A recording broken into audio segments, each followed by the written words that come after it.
Hello everyone and welcome back to another a must-see and a beautiful chess game from the Reykjavik Open chess tournament.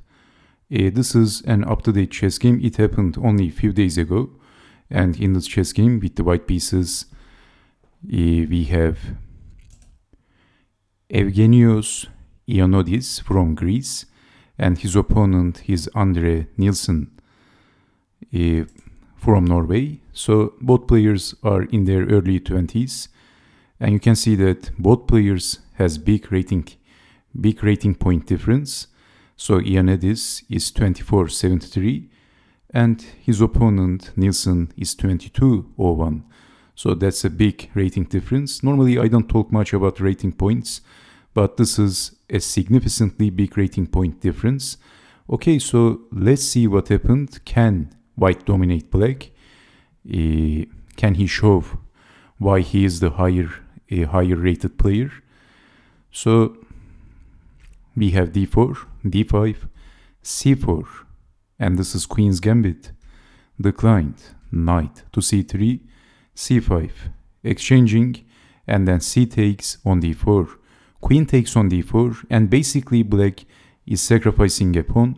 So if capturing the knight, of course queen takes queen. It is needless to say. So queen to d1, e takes on d5, but simply capturing the pawn, and white is a pawn up. So actually this is known as queen's gambit declined, von Henk and Schara gambit. Not very well known, I guess.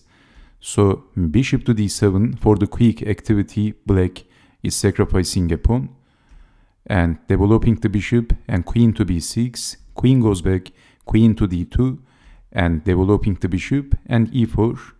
So rook to c8, developing the knight, developing the bishop, and bishop to d3, developing the knight, and then asking a question, capturing and capturing back with the queen. Not afraid. Ioannidis is not afraid because of some discovery attacks, moving the knight, but there are no good discovery attacks, as you can see, to the queen. So, okay, after queen takes on c3, black castled, also white castled, knight to g6, bishop to e3, attacking the queen, and queen goes back, queen to d8, bishop to e2, and then knight from c to e5. The discovery attack happened to the queen, so we see queen to b4, but the Norwegian is playing quite active. He played a5. After queen takes on b7, inviting, capturing the b pawn, so white captured the pawn. We see rook to b8. After defending the queen, landing on b2, infiltrating on the second rank, and white played a very important move, centralizing the rook, grabbing the open file. Black infiltrated on the second rank, but white grabs the open file, attacking the queen with a tempo. So defending and also attacking the e-pawn. Well, simplifying the game because white is a pawn up. Why not? But on the flip side of the coin, white has to be careful. As you can see, the bishop is under attack. Rook to d2 defending. And we see knight takes on f3. How would you capture the knight? With the pawn or with the bishop? What would you do in this position? Actually, this is one of the critical moments of this chess game. White captured back with the pawn. And strangely, even the computer chess engine agrees with this decision, even though it looks like this is against the general principles, so damaging the pawn structure in front of the king. And with this move, actually, white has a very active position. White can push the f-pawn, and this is a little bit more active than capturing back with the bishop. Capturing back with the bishop is also okay, but this is very good. Doubling the rooks and doubling the rooks. And now white is threatening to play rook to d8, rook takes rook, rook takes rook, and there is back rank issue. So you can only defend with the knight, but then bishop to c5 is looking very dangerous. So solving the back rank issue, king to f8 and then a4. So very good move, fixing the a-pawn, and then bishop to b5 is on the cards. Exchanging the rooks and then rook check, king up, f5. Now you see much better why capturing back with the G pawn was actually very good, because white can push the F pawn. The G pawn became F pawn. I meant the G pawn became F pawn and white can push the F pawn, and as you can see that looks very active. So F5 because of that, but now white played another very important move, getting in with the rook and attacking the bishop. And where is the bishop going? Black played king to f7, a very tempting move. Let's check out the other variations, why actually this move was a very strong move. If a very tempting move, bishop to b3, then bishop to d2, attacking the rook, another tempting move, and then checking the king, king down, attacking the rook, but the dark square bishop checks the king. So you can see that white enjoys the bishop pair, king to f7, and what would you do in this position? It is bishop to c4, of course, that's checking the king, and that's a discover attack to the rook and also checking. And as you can see, this is all over. If moving the king, actually there is not safe spot for the king, so this is a must. And then rook takes on d1. As you can see, this is losing. This was just one variation, and black is losing in every variations. So king to f7, and now it is white to move. And this is also one of the critical moments, one of the instructive moments of this chess game. What would you do in this position if you had the white pieces? Let me give you a few seconds. If you want, you can also pause the video and try to guess the winning move for white.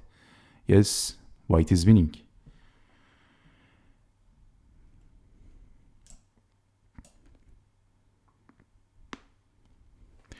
Okay, if you are ready, I'm going to show you the move. The move is rook takes on e6. What a shot. And we see knight to h4. So let's see what happens if king takes on e6. Then e takes on f5, forking the king and the knight. This is why sacrificing the exchange. And if king takes on f5, then this is forking the king and the rook this time. And this is also losing. And if in this position king to e5, then simply capturing the knight, threatening to take. So h takes on g6 and bishop to b5, and white is very solid, extremely solid. And we all know that, I mean, if you only play chess little, you don't need to be a chess master. Actually, two bishops dominates the rook, so we all know that. So okay, rook takes on e6. Did you see this move? Which was actually a pretty obvious move, but did you see it? So we see knight to h4 for a little bit discombobulating white's position, but black has to capture the rook, and then king takes on h4. Rook up. So you know why black played this move. Knight check. Knight to h4 check. And defending the very important pawn, the a pawn. The a pawn is extremely important. And losing the e pawn and king down and king to d5. Question: how does black going to defend the threat against bishop to b6 or bishop to d2? Do you have any answer? There is no answer because black can't defend. White plays the obvious move, bishop to d2, and creating a very dangerous pass pawn. So h5, and simply the a pawn is a gunner, so we have g5, bishop to d2. Please note that capturing this g pawn is going to be a blunder because of rook check and then capturing the bishop, of course. So rook to d4, attacking the bishop, defending, and then rook to b4. And very important move, what would you do in this position if you had the white pieces? Again, Ioannidis played a very beautiful move. He played bishop to e8 so that he can push the pawn. If not moving the bishop, actually bishop in here is very dominant. And also eyeing the h pawn. And also white can push the pawn, because if pushing the pawn, rook could take the bishop. Check. Actually in this position, if something like rook to e4, then white can simply simplify the game and then check, and then bishop takes on g5, and white has 2 extra pawns and 2 bishops against the rook, and 2 bishops dominates the rook, and you can see the power of the bishop here and how 2 bishops actually dominates the rook. In this chess game, a perfect example. So okay, in the real chess game we see rook to g4 and then king to f3, and defending the h-pawn and maybe targeting the h-pawn, but white is pushing the pawn full steam ahead. And after actually pushing the pawn, I'm sorry about that move, after this move, black resigned. I believe this is the last position. So let me show you the possible continuation. Rook takes on h2 and pawn is marching. How to defend? So this is the only defense, but bishop takes on h5 and king to d6, king to g2, and the bishop is coming. So it is all over. As you can see, white is promoting a queen, and I think we can stop from here. So thank you very much for watching. A player with the white pieces showed why he is the higher rated player, but sometimes underdogs can defeat the much higher rated chess players. And I hope you have enjoyed watching this chess game. So the Reykjavik Open Chess Tournament has many interesting, beautiful chess games. This is one of the important chess tournaments of our time. So, okay. I hope to see you next time. Take care and bye-bye.